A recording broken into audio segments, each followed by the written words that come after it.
In Gaza, hospital officials are reporting more than 24 deaths across the territory today as Israeli forces carried out a new wave of raids and strikes.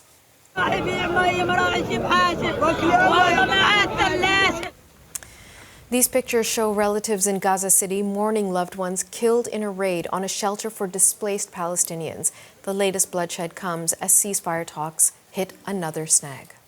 CBC News senior correspondent Sasha Petrosic is in the region covering the developments for us, and today he's joining us from Jerusalem.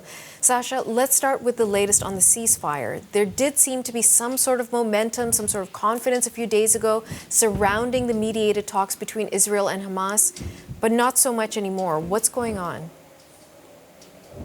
That's right, Natasha, not so much. And as we're seeing, it certainly doesn't look like there's a ceasefire on the horizon. Negotiations are continuing in Doha between Hamas and Israeli officials indirectly through mediators. But both sides are saying that the talks are at risk of falling apart.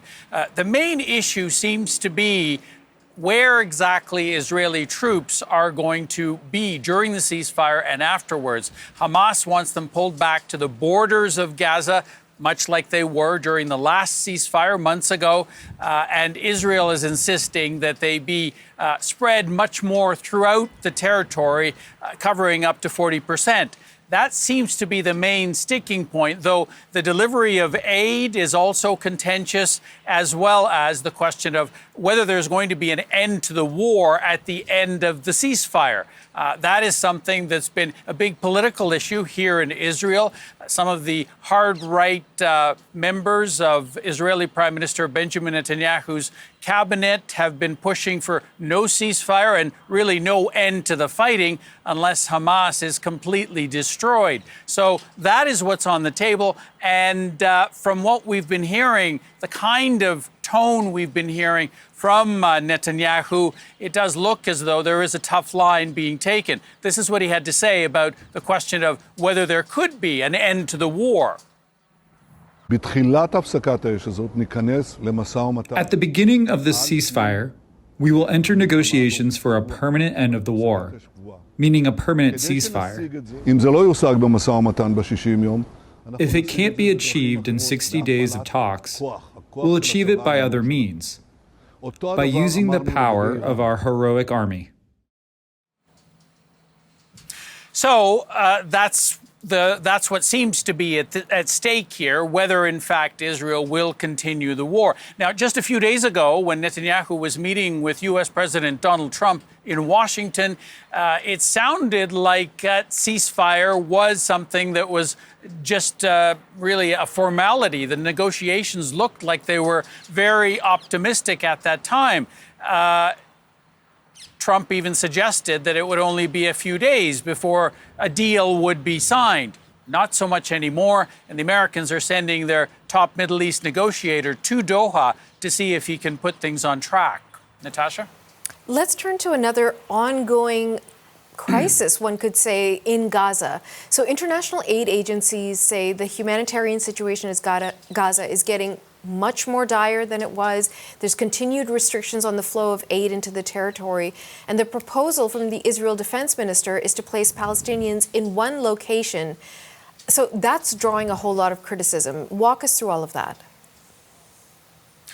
That's right. The question of how humanitarian help and aid is delivered is a very contentious one, and it's affecting negotiations as well. What the proposal was from Israel Katz, the Israeli defense minister, a few days ago, is that a humanitarian camp be set up, as he calls it, on the rubble, really, of Rafah in the south, and that ultimately all 2 million plus Palestinians in Gaza be moved to that camp, be pushed in, and not be allowed to leave. That, to many critics, sounds much like a concentration camp. That's the word that's been used by them, and certainly something that goes against humanitarian law, because they fear that that would be a first step to kicking Palestinians out entirely. That, combined with the fact that the group that's been set up by Israel and the Americans to deliver aid right now has been delivering aid, but the UN says almost 800 people have been killed in that process, Palestinians waiting to get food. So this is what they had to say about the humanitarian proposal that's been made. Overall, in the course of this conflict, we have had serious concerns about respect for international humanitarian law principles, essential principles of distinction, proportionality in attack. We have seen that of the overall death toll in Gaza, a large proportion are women and children. And again, that raises serious questions about whether these principles are being respected. So this is why these plans have been criticized and even rejected by many Arab countries as well as other countries in the West outside the region. Natasha?